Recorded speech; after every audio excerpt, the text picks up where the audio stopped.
Christian parenting. As we continue our series on Family on Mission, you're going to hear a delightful conversation with a friend of mine, Ericah Brinson, on your family being on mission through foster care and adoption. Even if you're not a foster or adoptive parent, you're going to love this podcast.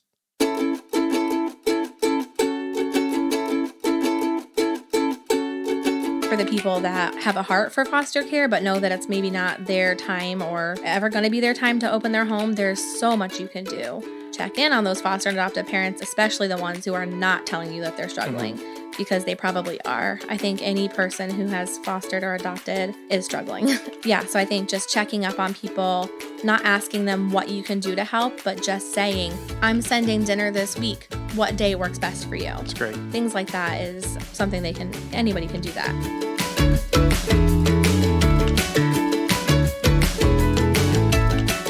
Hey, my name is Jay Holland, and this is Let's Parent on Purpose. It's a podcast to help you thrive and not just survive your parenting years.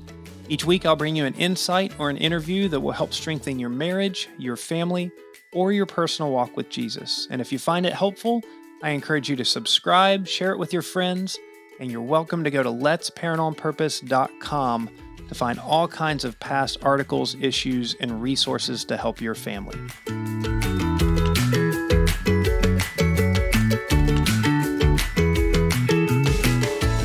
I love taking this summer to have conversations with people that will give us just different snapshots on the way that their family is on mission.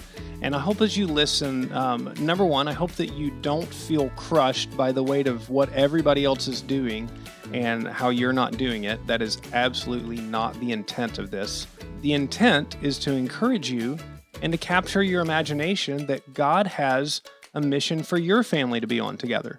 I have known Ericah Brinson for a number of years. She is a member of my church here at Covenant Fellowship Baptist Church.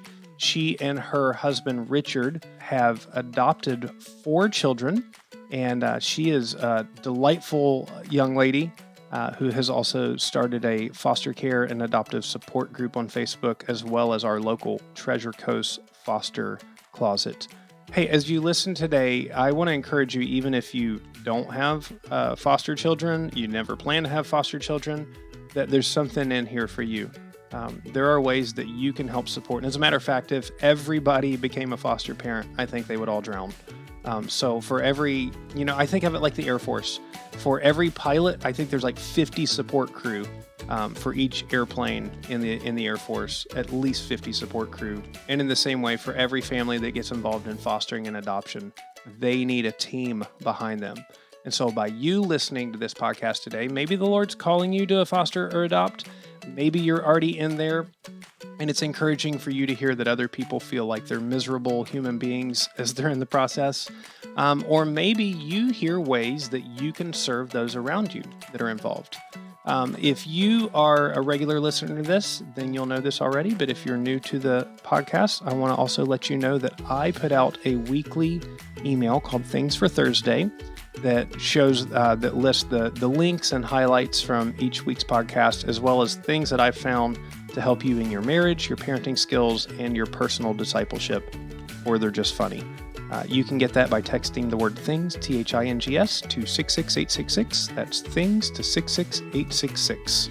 Without further ado, let me introduce you to my friend Ericah.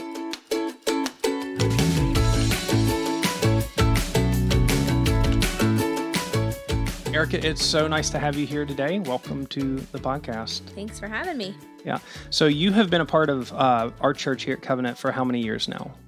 Going on about 18 years. 18 years. Yeah. Really? Yeah. Wow. Kind of in and out just throughout life's different seasons and moves and marriage and kids. But started here when I was a teenager. A friend brought me here, and it's where I got saved and baptized and all that good stuff. So that's awesome. Yeah. I didn't know that. Yeah.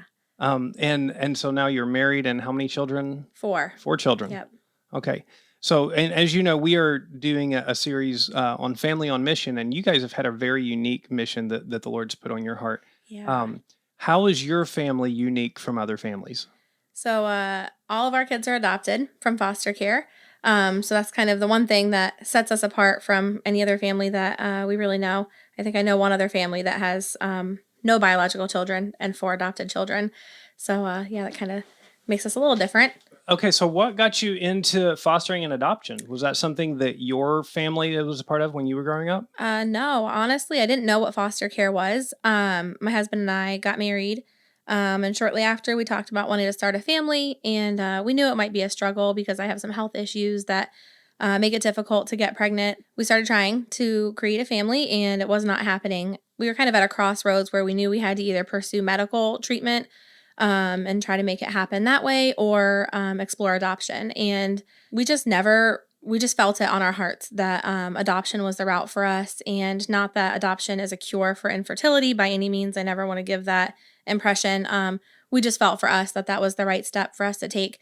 So we attended an orientation at Place of Hope in Palm Beach County, and we thought it was for adoption. So we go there and we're excited, and we learn quickly that it's not about adoption, it's about foster care. And that was really the first time that I had really ever learned about it. I had known Matt and Jenny, obviously, for a long time and knew that they fostered and had adopted, but I didn't really understand what that meant. And when we went to this orientation, it just kind of all made sense. And I went right to Matt and Jenny and said, this is where we're at, but we don't know, is foster care the right step for us? We're wanting to start a family, and adoption is so expensive. We don't know what to do. We don't have $17,000 to go do a private adoption.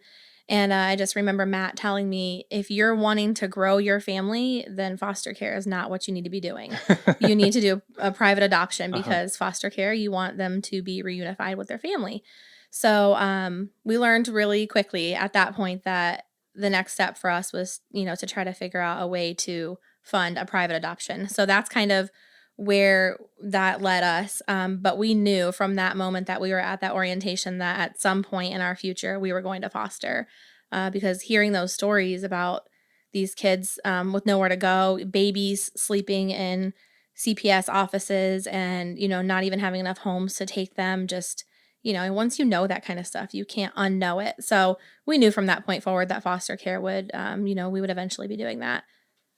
So I want to circle back to something in the beginning of your story. You were talking about this having some infertility issues, and this is common. It's a very common thing, and also what's common is oftentimes it seems like it paralyzes moms, paralyzes families, and we get so wrapped up in my family needs to look like what I've always dreamed that it's going to look like, that they can't see a path forward. Absolutely. And I definitely struggled with that, feeling like my body was failing me and that I couldn't provide, my husband with a baby like that. A woman should be able to do that. And I definitely grappled, with those feelings. And it was hard. It was definitely hard, watching people around me. It seemed like they could just look at their spouse and get pregnant. And here we are, trying to plan for this. And you have all these people that are not even planning it and they just have these oops babies. And, it was a little bit hard, going to baby showers. I was just in that season of life where all my friends were getting married and having babies, and it just wasn't happening for us. And I always had this dream of being pregnant. I was so fixated on getting pregnant. I wanted to feel a baby kicking from the inside. I wanted to have the sonogram. I wanted a baby shower. I wanted all of those things. And then just one day it clicked, like, that's only 9 months. That's not a lifetime. My real goal here is to have a family for life. That does not mean I have to be pregnant to achieve that. I'm so glad you came to that step, and really some people do never get past that. And just want to encourage that. It's interesting that a recurring theme in the Bible is infertility, and that there's a lot of identification that I think that we can see from that. Although we could also say, well, all of the infertility stories in the Bible, eventually God gave them kids, and so that can feel like a stab as well. And it seems like if you're having trouble getting pregnant, not only does it feel like all of your friends are getting pregnant and all of your married couples are accidentally getting pregnant, but it's like your radar is up for every non-married person, every drug addict that you come into contact with feels like they can just, pop out babies like they're, eating M&Ms. For sure. And it can be really debilitating, but I think that's one of those, it's also, can you also give this to the Lord? Like, is this something where, God, you owe me that I'm going to have a family exactly like I planned to have a family?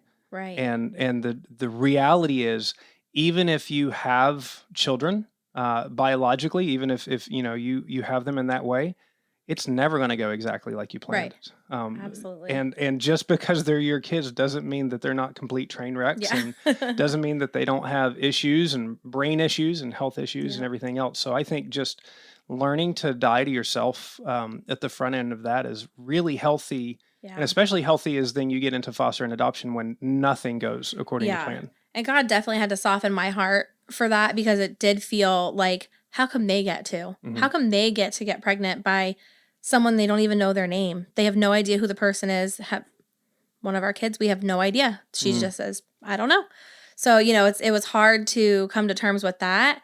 But, on the other side of it, now that I'm 4 kids deep into this thing, I see now it's so evident on why, because those kids needed me and I needed them, and it was God's plan for us to have each other. And, obviously God can make beauty from ashes, and that, he doesn't ever want people to be having one night stands and getting pregnant. That's Right. not something that he is, wanting for people, but he can take that and turn it for good. And I think that our story, there's a lot of evidence of that for sure.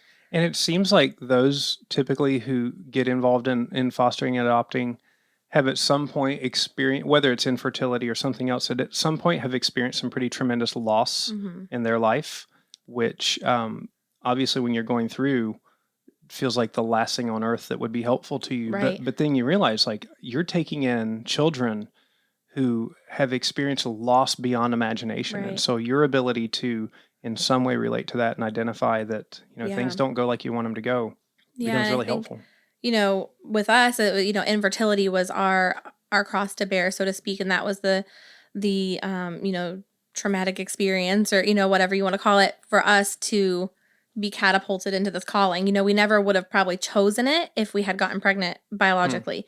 And, and then for some people, my sister-in-law is very open with her story as well. So I feel, she would not mind if I'm sharing this, but she grew up in, a situation like a lot of these kids are in, being passed from home to home and never really having stability and, drugs and alcohol and, those kind of things. So for her, she grew up in that type of situation and knew from a young age that she wanted to grow up and help kids that were experiencing things like she experienced. So, it is interesting that, everyone's story leads them, in foster care and adoption. I do feel like you said that it seems like everybody's experienced something that has kind of put them in that Yeah. place to open their home. Yeah. So did you say your first was a private adoption? Yes. Mm-hmm.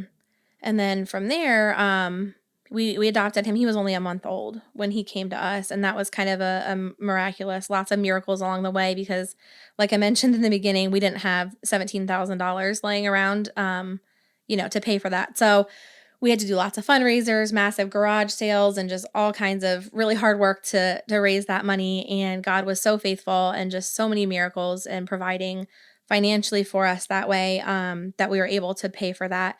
With him, he was actually placed in foster care at birth. He went to a foster home, and then we were pursuing private adoption, and we were with Children's Home Society. And I guess the birth mom decided that she wanted to place him for adoption rather than work the case plan. Okay. So at about a month old, she decided, no, I'm not going to work this case plan. He needs to be placed for adoption. And she chose our family, which was just a very unique situation because she could have just let him stay with the foster family that he was with. They wanted to adopt him. Oh, wow. And but she had her rights and she was able to choose, and she chose us. So it was just kind of, a miracle, complete miracle. And, God's hand was all over that. So you're pretty familiar with the foster system at this point. Mhm. And every situation is unique, but there seems to be some typical stories that are following along these children. So if somebody's not really familiar, or maybe they just think in total stereotypes, um, why are kids put into foster care? What's kind of the typical background of those that end up there?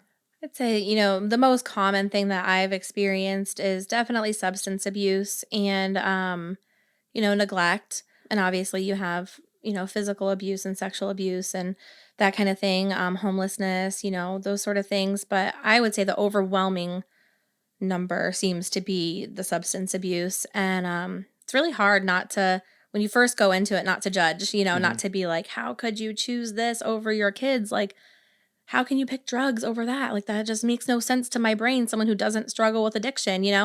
But God really softened my heart there, and we have a beautiful relationship with three of my kids' biological mom. But in learning her story and really getting to know her, I've learned that she is a product of being in the system as a child. Wow. And, so it's really just been over and over again. I've seen it where it's like a lot of these biological parents that are struggling with this stuff have been these kids. That's the life that they've lived. And we, strive so fiercely to protect these kids and love these kids, but come down so hard on these parents. And it's like, they're just grown up versions of the kids that we love and protect. So God definitely did a big, big work in my heart on that one. Thank God. I'm so thankful for that because I would have missed out on a really great relationship. Now, once a child gets into foster care, is there a typical journey that they have? Like, are they in it for a long time? Is it for just a short period of time? Or are they going from home to home to home? I guess every situation seems to be a little unique. I've had kids come and be with me just for 10 hours and go home the next morning. And then I've had kids that have come and never left. And then I've had kids that, were there for 6 months, or I've had plenty of friends that have had children in their home for, 2 or 3 years and then been reunified. So it seems like there's definitely a flaw in the system where they're keeping these kids in foster homes for a very long time before they reunify them. And that's really hard on the kids, to be in a home for 2 years and then be ripped out of that and put back into potentially an unsafe situation. Or, they're giving these parents sometimes too many chances and putting their kids back in their homes when they're not ready, and they're even saying I'm not ready, but they're forcing it. And it's, it can be quite a mess. But yeah, it just depends. I guess each situation seems to be so vastly different. I remember because we fostered, Emily and I fostered as well. And I remember one of the little get-togethers we had. They had like the continuing education. I can't remember what it's called, but like you have to do so many credits a year Right. to keep your foster license up. And we had a meeting, and it was actually a judge in the area who's a part of foster adoption. He's the guy that all of the families come before. And I remember asking him, or somebody in the group asking him, why do they? First off, like we've been in situations where it feels like they should absolutely just terminate parental rights, but mom is doing one thing out of the 7 things on her case plan, and they keep extending it and keep extending it. Or why do they keep putting these kids back in situations that are obviously not as good as the foster environment that they're in? And he gave a really interesting reply. He said, the stated goal, at least in the state of Florida, of United for Families, is the preservation of the family. It's not best interest of the child, it's preservation of the family, which is very interesting. He said, and that sounds awful when you say it, but you have to think that in the long term, there's some wisdom in that, because what happens if your government changes and they all of a sudden say that it is not in the best interest of a child for them to be raised in a home that believes in a creator God, Right. or that has a particular religious belief, or does believes in slippery slope. homeschooling. And so if you let the government make their stated goal of best interest of the child, then it's up to the government then, and whoever is in the government. Those are actual human beings who are going to have a worldview that are in the government that are going to have best interest of the child in mind. And it could be the complete opposite of what we would say is the best interest of the child. And that was really helpful for me to. Yeah, that's a really good point. And it's definitely a slippery slope and a scary thought, because I think we could all be one decision or one belief away from being in that situation if that were the case. Yeah. And it's scary to think about. So in what ways do you feel like it's nothing like what you were thinking? You're a foster mom or an adoptive mom. Now, they're all adopted in your home now? Okay. All adopted. So how is it different than what you were imagining? I think for me, realizing how normal the day-to-day life is, it was, I guess I thought it was going to be constantly a roller coaster. And obviously during the time that we were fostering prior to the adoptions being final, it was more of a roller coaster because there was different things that would come up in their case, or, lots of caseworkers and, guardian ad litems and constant invasion in your home and all of that. But these are just regular kids that need a regular life. They just need parents that love them and will take them to do things and get them to school, so it's just the mundane, everyday, normal stuff that every parent goes through. We have the same struggles as, the neighbors next door who have biological kids. We all go through it. And obviously some of our struggles are unique to our situation and, different than, other families look. But yeah, for the most part, I think they're just regular kids and they just need love. And that was an interesting realization for me. I think one of the interesting pieces is how often people will say, "Oh, you're such a hero. You're such an amazing person for doing this." And like Erica, I can look at you and say that, yes, you're a hero and you're an amazing person for doing it. In my life, I feel like being involved in fostering and adoption, there's nothing in my life that has revealed my own personal depravity like Yeah. being in this system. Yep. Like if I ever thought I was a good person, I don't anymore. That came crashing Yeah, down. because the emotions and the feelings that you have as you're walking through. Yeah. So you certainly don't do it to feel good about yourself. You don't need to do it because you need some hero worship, because the random people that tell you you're doing great does not counter the vast emotional swings that you have as you're involved in these things. And I'd say that's one of the, I don't want to say pet peeve, because I know it's so well intentioned and people mean so well and they're so kind when they say stuff, but being called a saint like a lot in my life in the past 5 or 6 years, I'm just like, if you had any idea, like the thoughts that I have or the feelings that I have or the struggles that I'm dealing with, you would not be calling me a saint, and that's something that I've always struggled with. And like I said, I know it's well-intentioned and I never want to make somebody feel bad, but I think it is a common misconception that, you need to be up here on this pedestal to be a foster parent. And it's not true. Every person with a heartbeat, if a kid showed up on your doorstep and needed a home, you would take them in.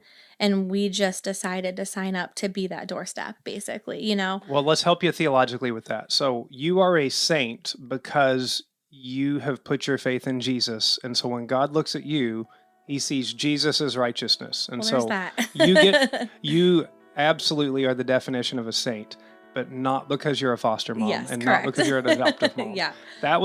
That's what made you a sinner Yeah. that Jesus had to die for, because of the way. I mean, it's just like your regular kids, only sometimes on rocket fuel, as far as like the emotions that you have with it. Let's Parent on Purpose has always been about equipping moms and dads to build thriving families centered around the hope of the gospel. If you regularly listen to this podcast, you're actually among a community of parents that span 68 countries, including many in the 1040 window, where there are few churches and limited access to the gospel. As the amount of content I produce over the years grows, so do the cost of maintaining, storing, and producing all of the different details that help make this show helpful.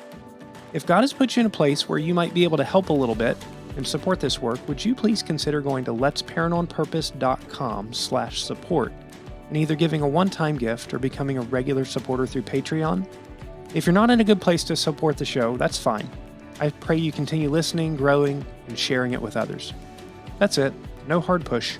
Just a simple request that if you're able to and would like to, help share the load of the show at www.letsparentonpurpose.com/support.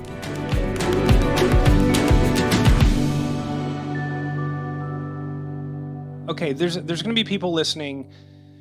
Some of them are right in this, and so some of them as there's two different lines of questioning, if my mind works, that I want to go down. One is I'll just say both so that hopefully we remember, we can get back to them. So one, I want to have you speak to those who are foster or adoptive on helps and resources and ways to not drown.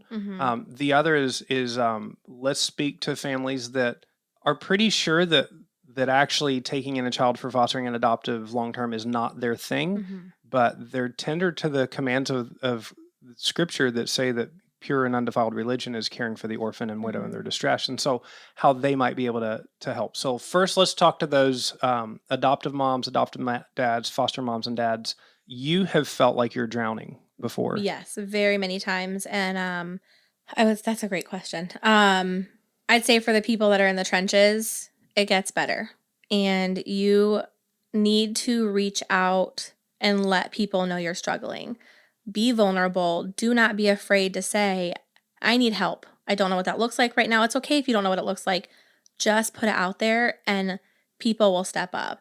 And that's, I think I'm very plugged into the foster care community here. And I know a lot of foster and adoptive parents. And I think the difference with my journey versus some other people that have been, in the trenches and not gotten the help that I've gotten, is because I am so open and I'm so vulnerable with our struggles. And I don't tell my kids stories. I don't go into detail and say, this is what they're dealing with. It's not, I don't want to put their business out there on blast. But saying I'm losing my crap and I need help, it has opened the doors for people to be able to help, because the fact of the matter is most people in your life, whether it's just the random people you're friends with on Facebook that you don't even really know that well, or it's your next door neighbor, or it's your really good friends, when they hear that you're struggling, they want to help you.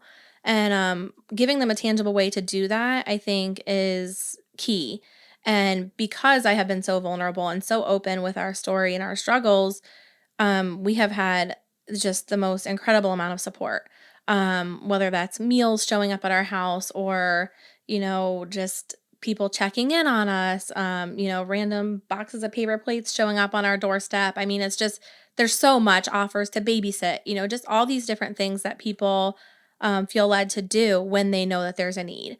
And I'd say for the people that have a heart for foster care, but know that it's maybe not their time or ever going to be their time to open their home, there's so much you can do.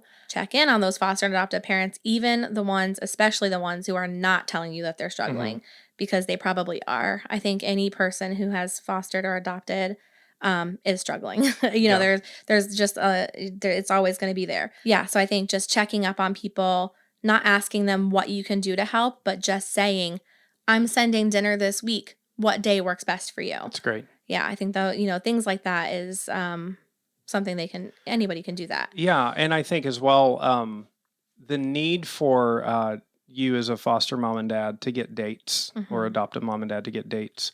I think every husband and wife needs to have dates. When you have biological kids, you absolutely need to have dates. I do think that there's an added level of stress that comes with, especially, I mean, it happens with adoption, but especially when you're in the foster system, because you have so many other people peering into your lives. Like you're at the mercy of the system in many ways. And so having dates where if you are a solid couple or even a solid family, and you can proactively go and say, we want to commit to you having 1 or 2 date nights a month, or one a week, whatever you can do, and then trying to help them do it on their terms. So their terms might be, the best thing in the world. And sometimes, like, we have a blended family, we have a biological and adoptive family. Sometimes the best thing in the world is, will you take our foster or adoptive child for their own personal date, because we need some recoup time with the biological ones. Our kids kind of opted in, but they were like 1.5 and 4 and 6. So of course they're going to say yes. Right. But they get a lot of trauma in the process. They get a lot of attention not on them because of crises in the house. And so volunteering to either, take the kids that are doing well, but maybe aren't getting attention for some one-on-one, or take the kids who, the transient ones in the house for one-on-one, or you come, to their house to babysit so they can get out. You put the kids to bed, do something like, just give them options for what works. Because sometimes I know, like, some people are very good at clear direction and options, but sometimes if you're in the midst of the chaos of fostering and adoption and the rest of life, even if somebody offers to help, if it's just a vague offer, you have no idea how to tell them to help. So if you can say, hey, I could do this or this or this, I want you to pick one of them, or, refine from there. Another one, this is just really, like, it can be a pet peeve, and I've gotten past it. Kids who come out of situations where there was a lot of neglect in the first part of their life, or there was a lot of bouncing from home to home, will often have attachment issues. And the way that it will often play out is, the more that you're a stranger to them, they're superficially charming. So they can be good as gold to you. Yeah. the closer you are to being the mother figure and the father figure in their life, or you're just in the home all the time, they can be monsters Mm-hmm. sometimes. And so having people that will like take that child and watch them and care for them is so great. Telling them, oh yeah, it was good, there's like, I want to hear affirmation that it wasn't hell for you if you did Right. it. um, but I think also be be aware of the judgment that you're Mm. casting on that parent when you're like, oh, they were good for me, they let Yeah. I just told them Yeah. to obey and they did. I'm like, Yep. oh, I never thought of that, I'm Yeah. sorry, I just Oh, wow. never Thanks for that advice. so I have kind of come to the point in my life where I'm willing to pay the cost of somebody's snide remark if they're going to Mm-hmm. help. Like, great, they feel Yeah. good about themselves, I don't feel any worse about myself, Yeah. but other people aren't there.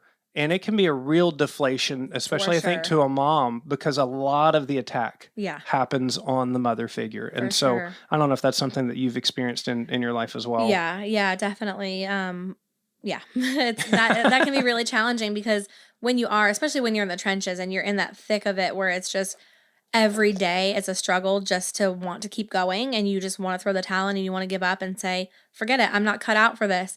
To hear that is almost like affirmation, like, yeah, you're right. You're not cut out for this. Mm, I could do it better. And that's not what they mean. They would be horrified if they knew it was making you feel that way. But man, it can be a real blow to your psyche. You can yeah. definitely.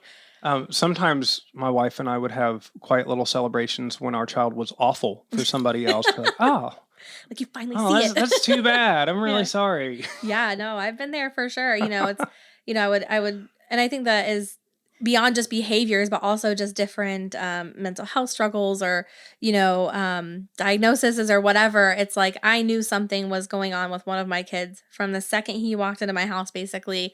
And I had to fight and fight and fight because everyone that came across him was like, oh no, he's totally typical. I mean, doctors, specialists, friends, all these Mm, different people would tell me. And I'm like, I just know. Like when you spend all of the time and you see those triggers that something is going on that's different, it's like, it can make you feel crazy. It mhm. makes you feel like you're the crazy person and Yeah. that it must be you. Are there any online resources that you have found particularly helpful, or any books or resources like that that you've found really helpful? Um, I am not great at not that I'm not great at reading, that doesn't sound right, but I am not a huge reader because I don't retain information that way. So the Connected Child I know is a big one that people really like, and it does have some great parenting strategies and stuff like that, but can also feel a little flu like Hmm. some of the stuff you're like, I can't like give them 75 chances. Like I Right. need I need something a little more. But I know that's a really good one that does have a lot of great practical things, and it goes into a lot of like the psychology of like why they do what they do and why you should respond to them this way. So that's a great one. But I think for me personally, more than just like a book, is just been plugging in even online Hmm. to foster and adoptive like support groups, Yeah. and just having open, honest conversations and gleaning wisdom from people that are past the point that I'm at, and being able to give encouragement to people that are where I was 2 years ago. That's been the biggest resource for me.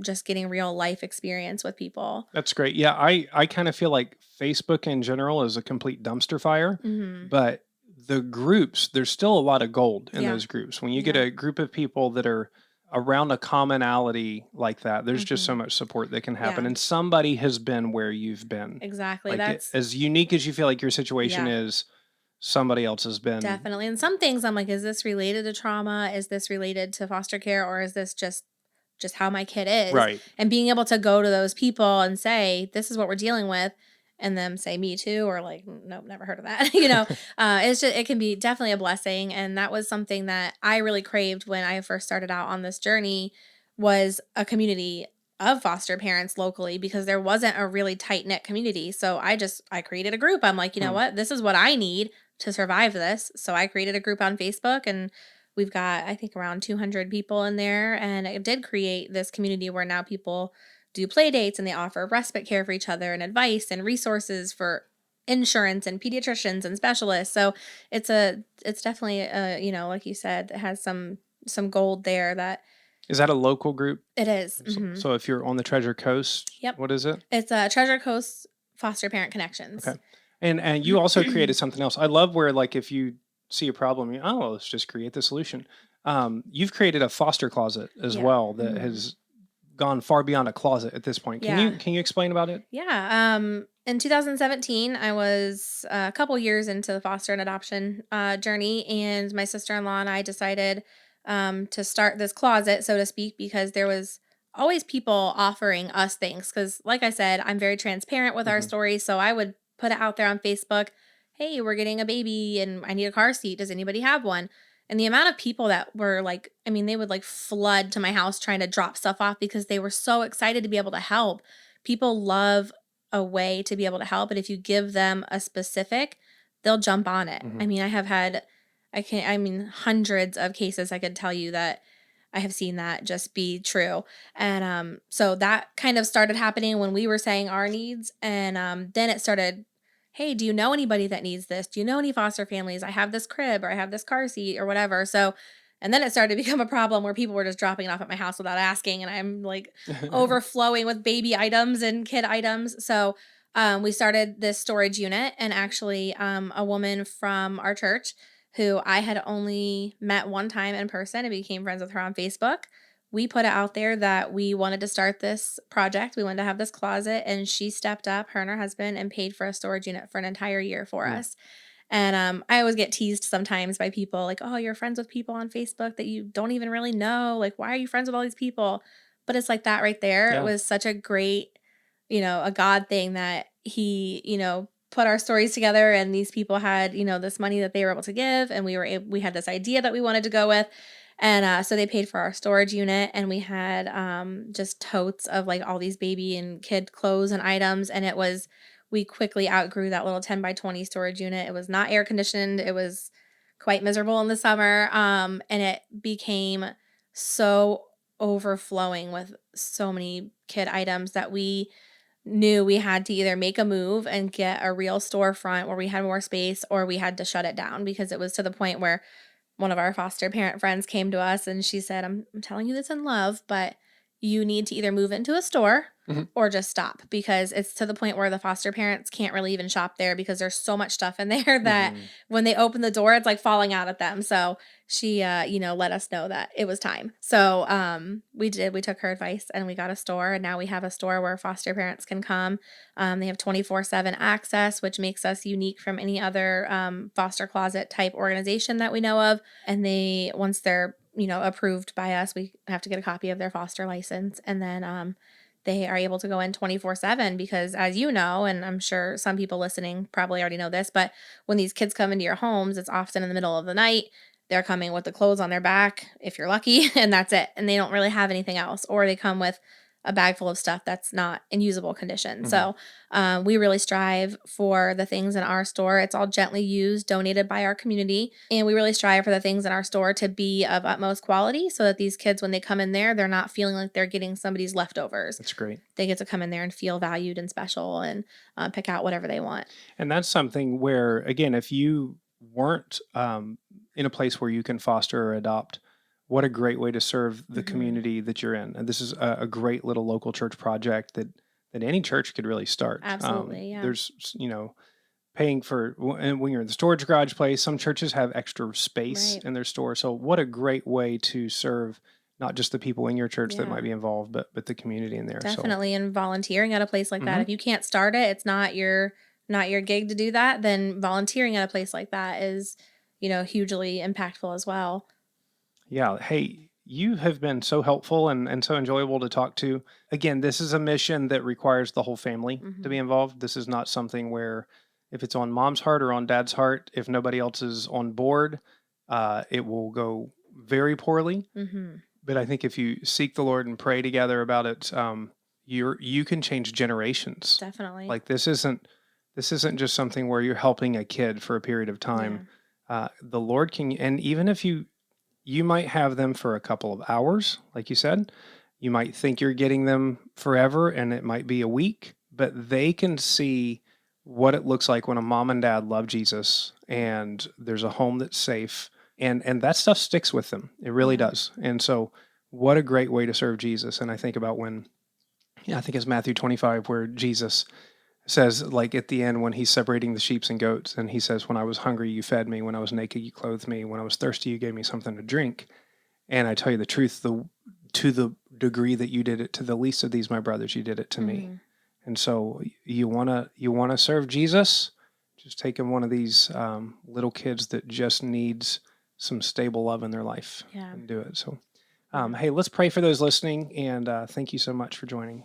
Lord, I thank you for Ericah and Richard, and God, the community that you've given us that really does have a heart for the downcast and the broken. And Lord, we pray not just for these children, but also for their moms and dads that are enslaved to so many different things. Help us to have compassion and not contempt for them.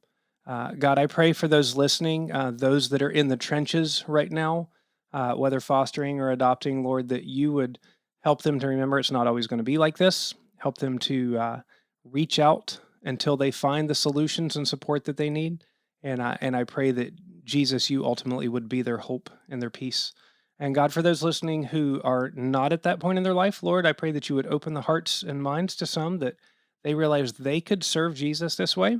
And for those who know that they're not in the season or place to bring in children into their home, Lord, give them eyes to see how their whole family can serve this need that is in literally every community, not just in the United States, but in the world. There are always children in every place in the world lacking the stable love of a mom and dad that we can serve. And so I pray that you would help us to do that as if we are serving Jesus. It's in your name we pray. Amen. Ericah, thank you so much for joining me. Thanks for having me.